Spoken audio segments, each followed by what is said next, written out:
Deleting a post on Hudl. Deleting a post on Hudl will be discussed in this video. So let's get started. First, open your web browser and navigate to Hudl website. Sign into your account using your username and password. Once logged in, navigate to the section where your playlists are located. This could be your profile page, library, or any other section where your playlists are listed.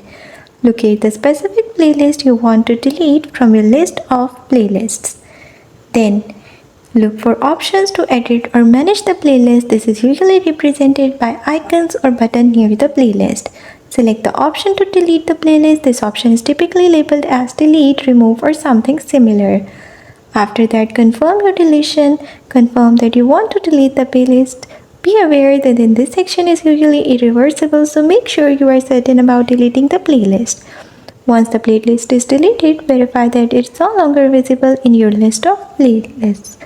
That's how you can delete a playlist on Hudl platform.